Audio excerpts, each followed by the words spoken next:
दोस्तों, राजनीति भी बड़ी दिलचस्प चीज होती है। वो नीतीश कुमार जिनको कुर्सी से हटाने की शपथ सम्राट चौधरी ने ली थी।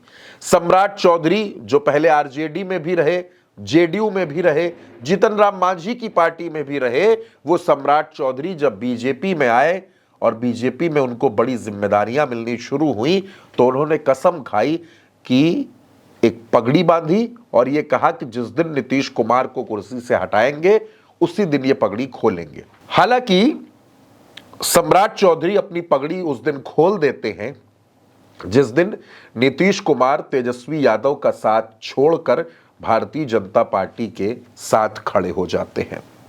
सम्राट चौधरी कहते हैं कि हम नीतीश जी को उन लोगों से हटाना चाहते थे, इस वजह से ये कसम ली थी, लेकिन दरअसल कसम तो कोई और ही थी। अब आप सोच कर देखिए कि जिन नीतीश कुमार को हटाने की कसम जिस शख्स ने खाई हो, वो नीतीश कुमार उसी शख्स को मुख्यमंत्री बनाने के लिए सबसे लड़ गए। अपनी पार्टी में भी, भाजपा में भी, हर जगह एक ही शर्त कि सम्राट चौधरी को ही मुख्यमंत्री बनाया जाए। क्या कुछ हुआ दोस्तों, वो मैं आपको बताऊंगा तफसील से। सम्राट चौधरी अब बिहार के मुख्यमंत्री बन चुके हैं। दरअसल बिहार में नीतीश कुमार और बीजेपी के साथ हुई डील दिल्ली में बिगड़ने लगी थी। जेडीयू के एक बड़े नेता ने बताया कि 9 अप्रैल को नीतीश कुमार राज्यसभा की शपथ लेने दिल्ली गए थे। 10 अप्रैल को दिल्ली में उन्हें सम्राट की जगह दूसरे चेहरे पर भी विचार करने की बात कही गई। नीतीश इस पर नहीं माने, वो सम्राट पर अड़ गए।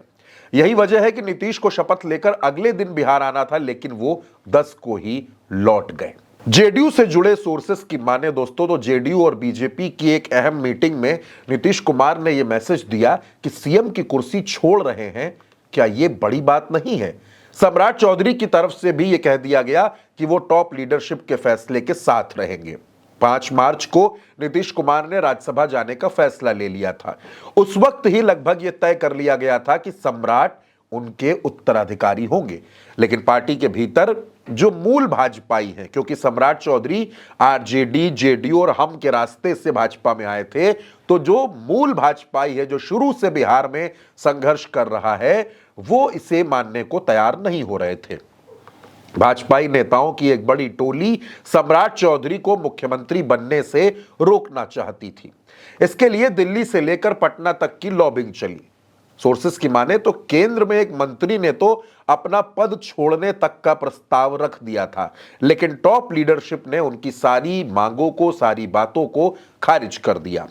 बीजेपी से जुड़े सोर्सेस के मुताबिक केंद्रीय गृह मंत्री अमित शाह के फैसले के आगे स्टेट लीडरशिप को सरेंडर होना पड़ा। संघ के सूत्रों की माने तो आरएसएस बिहार में बीजेपी का पहला सीएम अपने स्वयं सेवक को बनाना चाहता था। संघ की तरफ से ईबीसी लीडर को आगे बढ़ाने का प्रपोजल रखा गया।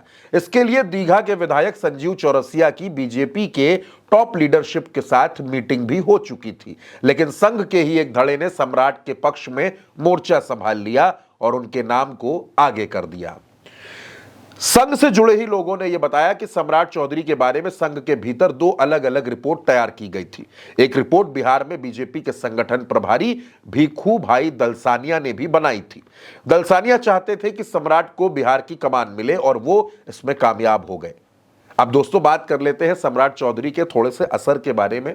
क्या कुछ सम्राट चौधरी की वजह से अहम हो गया बिहार में। बिहार में 40 से 45 सीटों पर कोयरी कुशवाहा समाज अहम फैक्टर है। 2025 विधानसभा चुनाव में 71% कुर्मी कोयरी समाज ने एनडीए को वोट दिया। 2025 में मगध इलाके में आने वाली 47 सीटों में से 40 सीटों पर एनडीए जीता, जबकि शाहाबाद के इलाके में एनडीए 19 सीटों पर जीता। अब आपको यह बताते हैं कि आखिर नीतीश कुमार सम्राट के लिए अड़े क्यों और निशांत को दूर क्यों रखा। दोस्तों, निशांत कुमार डिप्टी सीएम नहीं बने। सूत्रों की माने तो निशांत का मानना है कि अगर अभी सरकार में शामिल होंगे तो उपेंद्र कुशवाहा के बेटे दीपक प्रकाश और लालू प्रसाद यादव के बेटे तेजस्वी यादव की तरह परिवारवाद का आरोप लगेगा। राजनीति की शुरुआत में ही इस तरह का आरोप निशांत कतई नहीं चाहते। यही सोच उनके पिता और जेडीयू के राष्ट्रीय अध्यक्ष नीतीश कुमार की भी थी। दरअसल नीतीश कुमार पूरी राजनीति परिवारवाद के खिलाफ करते रहे। वो आज भी अपने हर भाषण में एक लाइन जरूर बोलते हैं कि 2005 से पहले बिहार में कुछ था, वो हटे तो पत्नी को सीएम बना दिया। उन्होंने सिर्फ अपने परिवार वालों के लिए किया। ये इशारा उनका लालू प्रसाद और राबड़ी देवी की तरफ रहता है। इस बयान के जरिए नीतीश कुमार आरजेडी सुप्रीमो लालू यादव की खूब आलोचना भी करते हैं, क्योंकि लालू की फैमिली में 5 सदस्य राजनीति में हैं। अब जब उन्होंने मुख्यमंत्री पद छोड़ा है तो वो नहीं चाहते कि तुरंत बाद निशांत सरकार में शामिल हो जाएं। हो सकता है इसी आलोचना और नैतिकता की वजह से अब नीतीश कुमार बेटे को डिप्टी सीएम बनाने से हिचक रहे होंगे। सरकार में नहीं आने से थोड़ी आलोचना कम हो सकती है। निशांत कुमार की जगह नई सरकार में जेडीयू कोटे से 2 डिप्टी सीएम बने। यादव समाज से आने वाले विजेंद्र प्रसाद यादव और भूमिहार समाज से आने वाले विजय चौधरी, दोनों नेता नीतीश कुमार के काफी करीबी और भरोसेमंद हैं। दोनों के डिप्टी सीएम बनने से नीतीश कुमार ने मैसेज दिया कि बेटे से ज्यादा पार्टी के सीनियर और भरोसेमंद नेताओं को ही तवज्जो दी जाएगी। सीनियर नेताओं का डिप्टी सीएम बनाना ही लालू यादव से नीतीश कुमार को अलग कर देता है। डिप्टी नहीं बनाने से परिवारवाद के आरोपों को काउंटर करने का प्रयास किया जाएगा। निशांत कुमार के लिए इस वक्त की सबसे बड़ी चुनौती नीतीश कुमार के वोट बैंक को बचाए रखने की है। नीतीश कुमार का मुख्य वोट बैंक है कुर्मी, यानी उनकी जाति, महादलित, ईबीसी और कुछ मुस्लिम दलित समूह। 16% से ज्यादा वोट बैंक हमेशा नीतीश कुमार के साथ रहा। वो किसी भी पार्टी के साथ रहे, उनके वोटर्स पर इसका कोई फर्क कभी नहीं पड़ा। फिलहाल बिहार में जेडीयू के 85 विधायक और 12 सांसद हैं। नीतीश कुमार के जाने से पार्टी में नाराजगी खासकर कुर्मी और महिला वोट बैंक में ज्यादा है। अगर नेताओं और कार्यकर्ताओं की नाराजगी पार्टी संगठन के नीचे तक पहुंची तो पार्टी में असंतोष बढ़ेगा और बिखर सकती है। इस वक्त निशांत को डिप्टी सीएम बनने से ज्यादा जरूरी यह साबित करना था कि पिता की तरह जन जन के नेता बन सकते हैं। इसके लिए उन्होंने सरकार से ज्यादा पार्टी के संगठन और लोगों से मिलना भी होगा। अलग अलग समाज के लोगों की समस्याओं को समझने के लिए उन्हें टाइम निकालना होगा, उनसे बात करनी होगी और उनके अंदर भरोसा जगाना होगा। वो अब तक राजनीति से दूर रहे, इसलिए जनता में भरोसा बनाना और वोट बैंक को बनाए रखना काफी चुनौतीपूर्ण भी होगा। निशांत जानते हैं कि पार्टी के अंदर से उनको कोई खास चुनौती नहीं है। आगे चुनौती ना मिले, इसलिए नीतीश कुमार ने काफी सोच समझकर डिप्टी सीएम का चुनाव कर लिया। अब अगर निशांत कुमार नई सरकार में डिप्टी सीएम नहीं बनेंगे, तब नीतीश कुमार ने अपने भरोसेमंद नेताओं को इस पोस्ट पर बिठा दिया। उसमें इस बात का खास ध्यान रखा गया कि वो नेता ज्यादा महत्वाकांक्षी ना हो और कुर्मी समाज से ना हो। निशांत के अलावा कुर्मी समाज के किसी नेता को डिप्टी सीएम बनाने पर आगे चलकर मुसीबत खड़ी हो सकती थी। वो खुद को मजबूत कर सकता था और निशांत को चुनौती दे सकता था। इसी वजह से पार्टी के रणनीतिकारों ने इससे बचने का तरीका अपनाया। निशांत की टीम में शामिल एक विधायक ने यह भी बताया कि वो पूरी तैयारी के साथ सरकार में शामिल होना चाहते हैं। वो इसके लिए राज्य की यात्रा करना चाहते हैं ताकि लोगों की समस्या, सरकार का कामकाज और राजनीति के उतार चढ़ाव को समझ सकें। निशांत कुमार अभी परिवारवाद की उपज है, राजनीतिक अनुभव नहीं है। निशांत की एंट्री से जेडीयू पर वंशवाद का ठप्पा लग सकता है, जो नीतीश की छवि को नुकसान पहुंचा सकता है। निशांत कुमार कुछ समय लेकर यह साबित करना चाहते हैं कि वो सिर्फ नीतीश के बेटे नहीं बल्कि स्वतंत्र नेता भी है। 2003 में बनी जेडीयू बीते 23 साल से नीतीश की छांव में चल रही थी। नीतीश कुमार ही चेहरा है। पिछले 30 सालों की बिहार की राजनीति को देखिए तो यहां हमेशा तीसरी धुरी रही है। तीसरी धुरी का नेतृत्व नीतीश कुमार करते हैं। अब जब नीतीश कुमार बिहार की सियासत छोड़कर दिल्ली जा चुके हैं, तब तीसरी धुरी के सरकने का खतरा भी बना हुआ है। अगर निशांत लोगों का भरोसा नहीं जीत पाए तो वोटर तेजस्वी, प्रशांत किशोर और भाजपा की तरफ खिसक भी सकते हैं।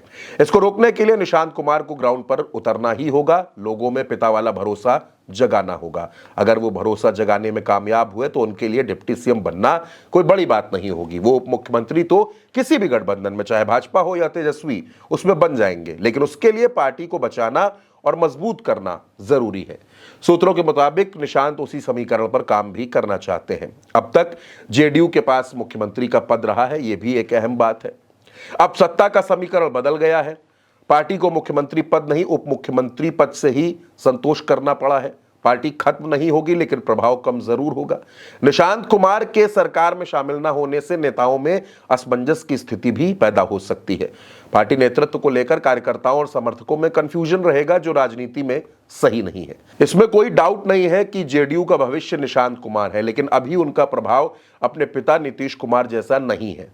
उनके लिए लोगों को सहेज कर रखना बहुत चुनौतीपूर्ण है। भाजपा को पता है कि नीतीश कुमार के बाद जेडीयू बिखरी तो सत्ता का समीकरण बिगड़ सकता है, उनका वोट बैंक भाजपा में ही शिफ्ट होगा, इसकी गारंटी नहीं है। अगर नीतीश कुमार के बाद जेडीयू बिखरती है तो ज्यादा फायदा प्रशांत किशोर को हो सकता है। ऐसे में बीजेपी चाहती है कि जेडीयू बची रहे। इसके लिए उसने नीतीश कुमार के बेटे निशांत कुमार को राजनीति में लाने का प्लान भी बनाया है। वो राजनीति में आ भी गए हैं, अभी नहीं, लेकिन अगले 1 साल के अंदर वो डिप्टी सीएम जरूर बन सकते हैं। तो दोस्तों, ये है पूरी वो कहानी जिसके जरिए नीतीश कुमार ने किस तरह अपने बेटे के भविष्य को भी सुरक्षित किया है, सम्राट चौधरी को कमान भी दे दी है, वोट बैंक ना बिखरे इसकी भी जद्दोजहद कर दी है और खुद दिल्ली की राजनीति में चले गए हैं। फिलहाल के लिए इस वीडियो में मेरे साथ इतना ही। आप क्या सोचते हैं, अपनी राय कमेंट बॉक्स में हमें जरूर बताइएगा। उल्टा चश्मा यूसी को सब्सक्राइब कीजिएगा। नमस्कार।